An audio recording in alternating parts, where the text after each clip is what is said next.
There we are. Okay, we are We're live. here. Yes, I love doing these chats with you.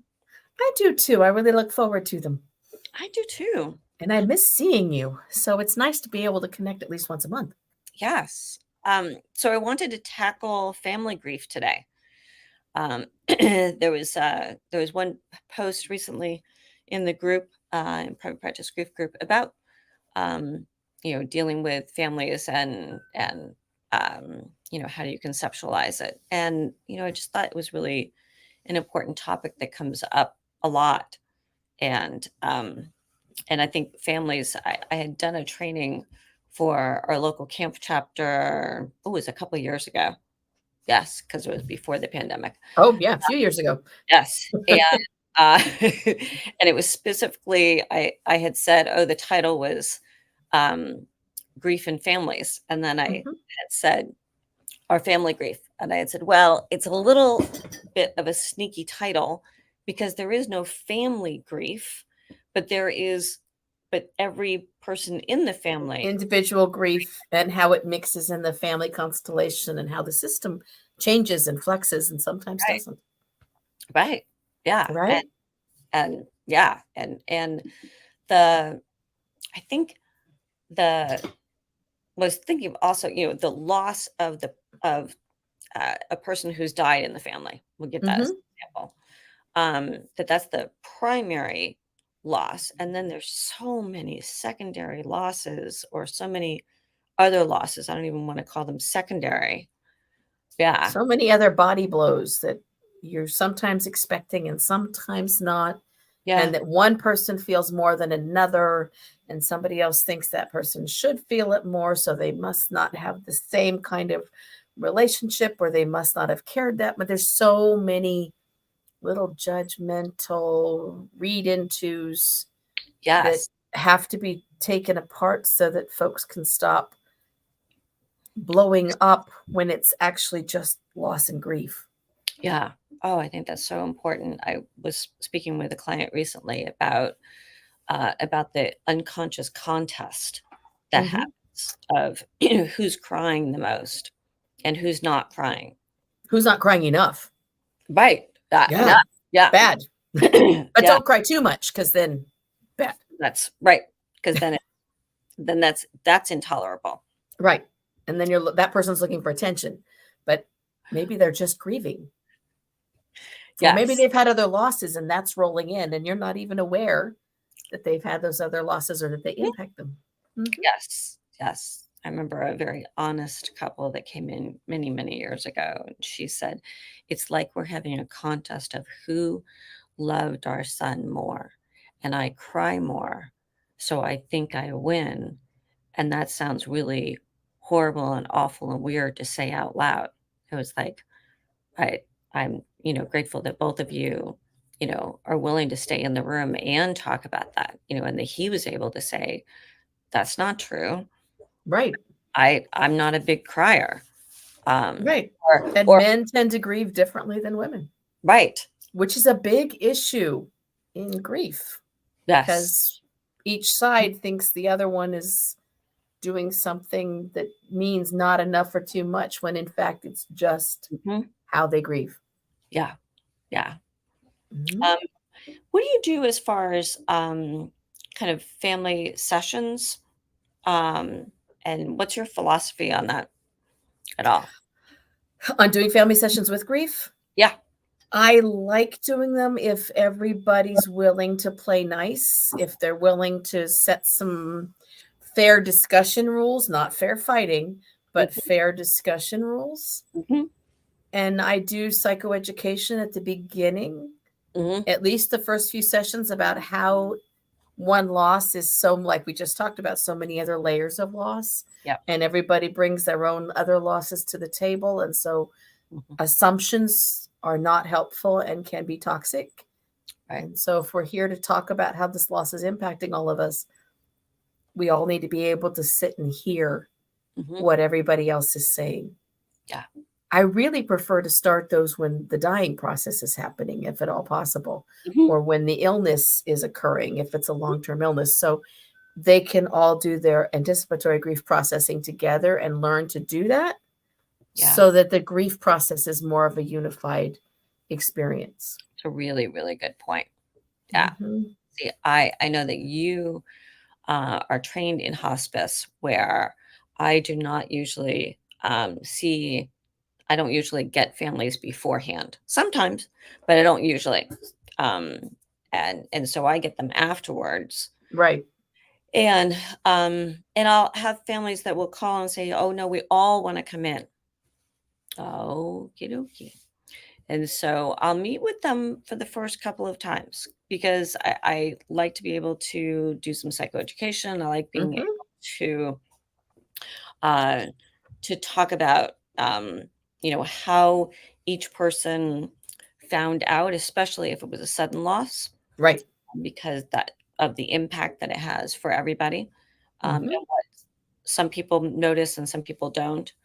Um, and then I also like to break them up into smaller groups or sometimes individuals if they Right. can, will, or are willing or able to, because I think that when they're able to do some work individually and get a little bit more grounded, then then what is awesome is that then I get to see them be able to support each other in a way that they can, their um, capacity has been increased to be Right. able to tolerate each other's pain. They've got words and they've got different expectations and they've got Yeah, space where they can give space yeah, because they've experienced that one-to-one with you. yeah, yeah, Yeah. I do like to break families up into different, but if we start out as a group, then that gives me a chance, like you said, to do the psychoeducation and figure out where they are. yeah, yeah. I get excited of being able to bring families back then. Hmm. We'll be soon having a family come back after they've all kind of done some work individually, um, so that um, they can be able to talk out loud with, Right. with some supervision, so to speak, of being able Right. guidance. Yeah, Mediated. yeah, Hmm. yeah, yeah, Yeah. It would be really nice if more hospices and doctors' offices and hospitals would refer families during the anticipatory grief process uh, so they could find the words and they could do some of that work with yeah, support because yeah. that just moves into grief so much more easily Yes, and provides such an important network and sense of understanding and expecting what's real, not expecting Hallmark. yeah, That yeah. it just really it's a much better process. I agree. I Yeah, agree. that piece is missing in mental health, and it doesn't start with mental health, it starts with physical health, Yep. Hmm. and All I think together. we gotta find a way to reach those folks. Yep. I agree. I agree. I also like doing a lot of educating about the signs and symptoms, so to speak, of grief, um, Mhm. which, of course, are really different for each person. I think also um, talking about, especially if the loss was sudden, that Right. I like being able to especially tell the kids, um, of here, let's talk about this hypervigilance that's going to that is present now in the family for a while, especially if it was sudden loss, because Right. everybody's on guard. And so, Right. Because your whole reality gets yanked out from under you, and all of your expectations of what's normal and expectable is yanked out from under you. exactly. And That, they don't look at it that way, they just know they're experiencing hypervigilance. right, right. And so, I And usually say, sometimes they're not very kind to each other. no, that's right. That's right. Or we'll talk about, well, yeah, of course, mom flipped out because you were, literally 3 minutes late in calling or Or coming didn't back home. return a phone call Yeah, or yeah, yeah. because there is no buffer right now. There is no Mhm. buffer that, "Oh, no, that stuff bad stuff doesn't happen to us because it just did." Right. Yeah, We've yeah, just discovered that tragedy can touch our family, and it really does shift everything. yeah. Yeah. There are gonna be a lot of families experiencing that in Hawaii right now. Absolutely, Yeah. I was sorry that I missed your chat this morning because I thought, "Ooh, I bet that, you Oh, and Ben yes, we did. about that." Yeah. Yeah, Yeah, because I know that's such a beloved place for you for a long time and, became a beloved place for Mark and I just a couple of years ago. it is. And it's remarkable how many people feel ties because they've been there even just once. Yeah. So it really is. And there's a lot of people with family there Yeah. or who have served there. Mhm. So it's an incredible number of people across the country who've been touched by this. Yeah. And there are a lot of families there that are going to need support. Yeah. Well, and talking about the meaning that that, that that place has for each person, Hmm. meaning of, you know, what the loss has for each member of the family. Right. Yeah. Right. Is it mom's going to experience it different from kids? Kids have lost their schools. Mhm. When there is a loss, the whole family's touched, but in different ways. Yeah. Yeah. And we need therapists who can address that with them and can ferret out Mhm. all the losses that one loss causes. Yeah. Right. Absolutely. I love doing, the stuff on paper or Mhm. on whiteboard with Right. online, I'm still old fashioned. I want the paper. and I prefer that, but Uh-huh. And the got colored pens. yes, yes, actually, I have lots of colored pens. I actually bought another set of colored pens the other day. I was like, "Well, I'm sure." Can't have enough Crayola markers. Exactly. Um, even the doing the primary loss in the middle and then doing kind of a Venn diagram out of that of Right. what else has changed Hmm. is that if it is an elder of the partner of that elder uh, Hmm. is not the same anymore. Yeah, No, it's a very different experience. yeah, Yeah. In our family, we lost my wife's dad 18 months ago, and then we just lost my mom. yeah, And now we're both the adult orphan category. So major system shifts. And absolutely. each of us experience those losses very differently, Hmm. but it's very major different shifts. And then the day my mom died, Hmm. I called my older sister and said, okay, so tag, you're it. You're the oldest. And she said, oh, hell no. I'm not matriarch. You are. I'm Right, skipping that role. It's going right to you. Okay. Middle sisters don't get that role. That's not my job. right. But that was another system shift, which Yes, everyone has to absorb. absolutely. Yeah, Hmm. and how those roles change or get magnified. Yeah, And redistributed. yeah, Right. absolutely redistribute. Do you remember the string art from okay, so I think about string art with all the pegs and then you make a picture. Um, Right. and I think about, when somebody in the family is gone, is that it's like we're trying to reconfigure all the connections. That's a really good way to conceptualize it. Thank you. I thought so. Yeah, Yeah. it visually that just makes so much sense to me. And kind Hmm. of, how do all of the relationships then get reordered? How do they blend back together, but in a different Yeah, way? yeah. With a recognition that it'll never be the same again, No, which has to be the outset of the expectation for doing family work and grief is we're not going to get you back to what was before good point. because that can't be. Because they're not. Yeah, Someone or something is missing. yeah. And it doesn't have to be a death loss. It can be the family had to up and move, Mhm. Yes, yes. or someone retired and everything shifted, or Mhm. someone became disabled and everything shifted. Good. Absolutely. Yeah. There's lots of ways we can do family grief work, Yep. but the expectation has to be we're not ever trying to get you back to what was before. No. We're trying to help you adapt and to grieve the pieces that are missing and to figure out a way to put it back together, but in a new way, and to grow from it, not to be traumatized by it. Yeah, I agree with you.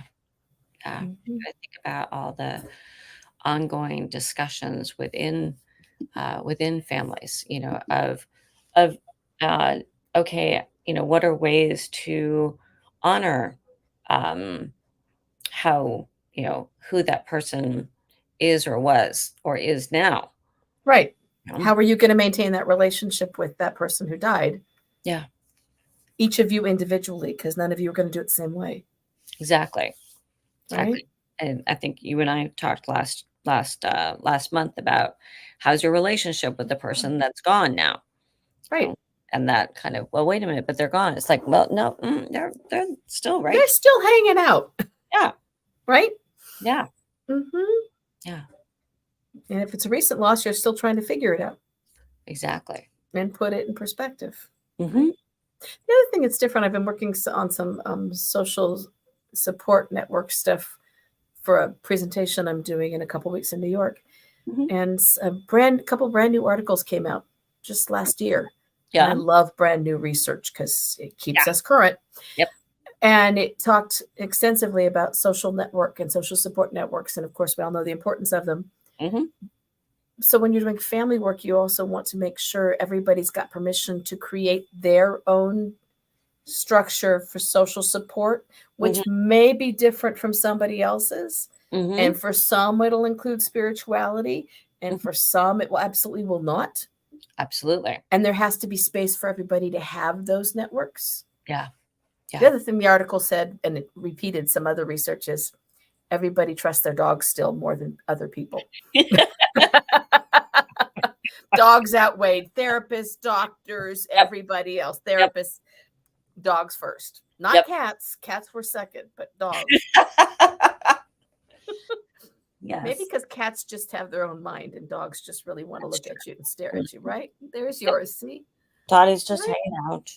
Yep. I've got four surrounding me right now.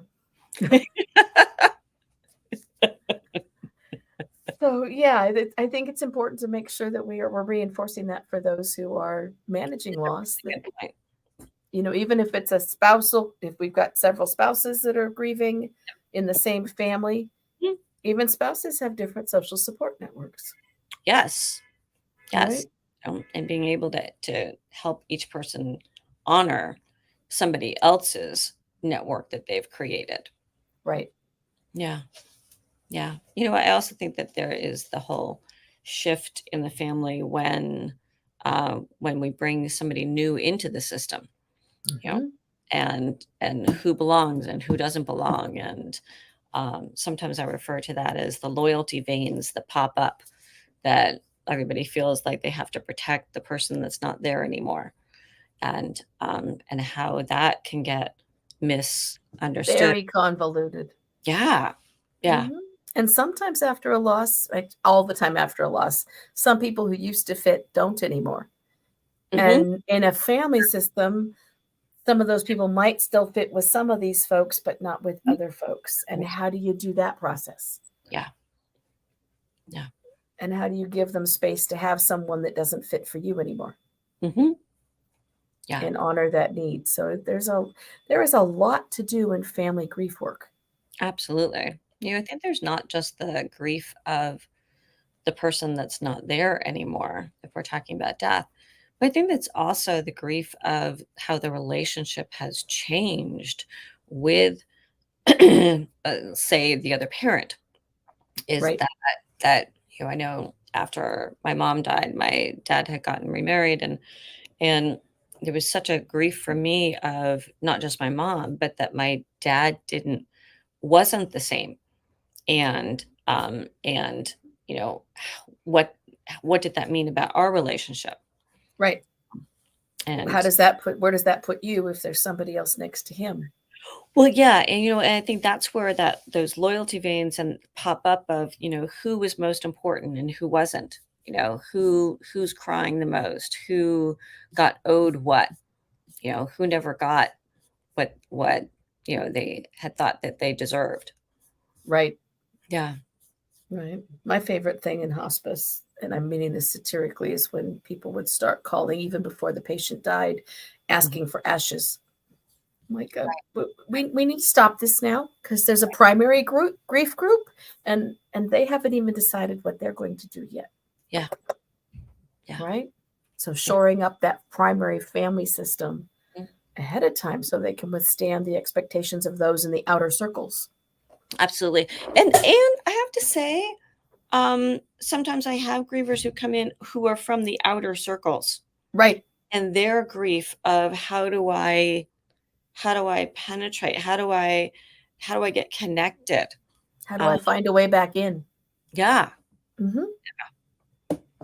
Yeah. How do I? It's not so simple. No. And I think the overall arching piece of this before, we start wrapping up is protection. Mm-hmm. I think it all comes from, I need to protect, I see, when a loss happens, often, not always, but often there's this immediate bygones be bygones. Everybody is nice to each other for a certain number of hours, days, weeks.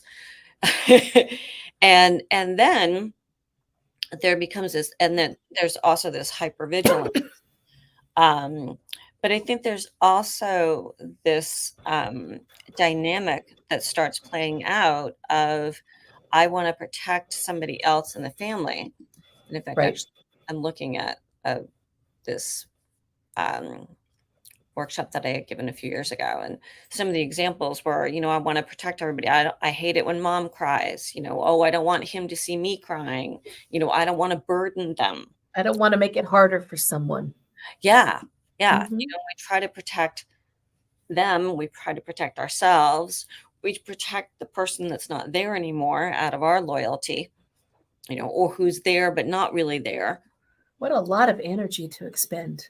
Yeah. When grievers don't have a lot of energy left, their energy bank is down way low. Right. Yeah. And no wonder grief is so exhausting. Right.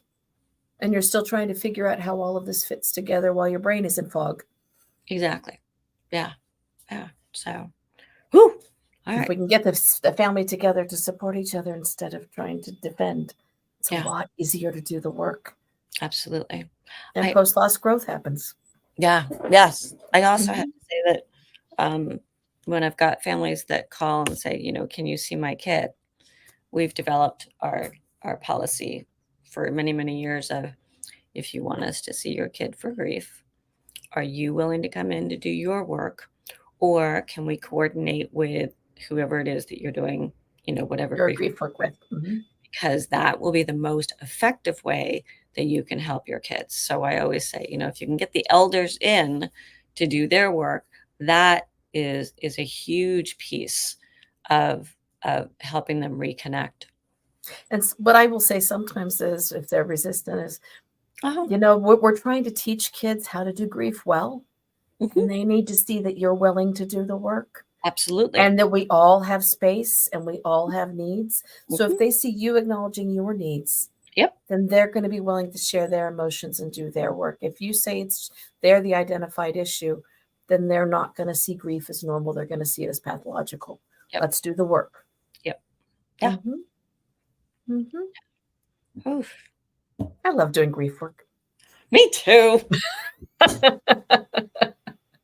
There's so much room for growth. Me too. Yes. Right? Yes. Mm-hmm.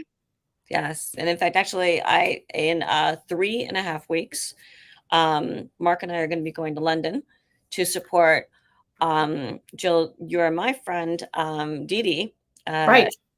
Rodriguez, who is going to be speaking at Ernesto Sigismundo's awesome conference, Not Your Typical Psychotherapist, in London. Nice. September 7th and 8th, I think it is. 7th, 8th, 9th. And so I am so happy to go out and go help support her. I'm one of the sponsors for that event. I'm so glad you get to do that. Me too. I really pulled back on a lot of my travel because my mom was doing so badly. Right. But yeah, so I'm speaking at NYPCC again in New York. Oh, good. But not in New York. I'll be home. And then I have a TEDx talk coming up in Canada. I'm so happy. So that's next.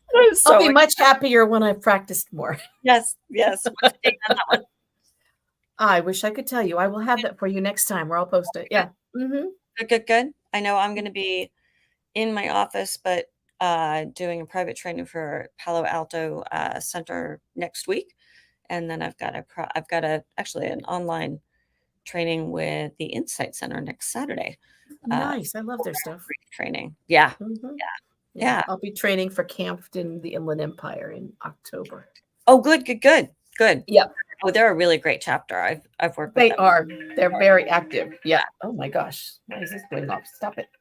Stop that. Ah. Ah, All right. okay. So next time, Next time. It's so good to hang out with you. see you soon. Okie dokie. Have fun in Thanks. London. All right. Bye.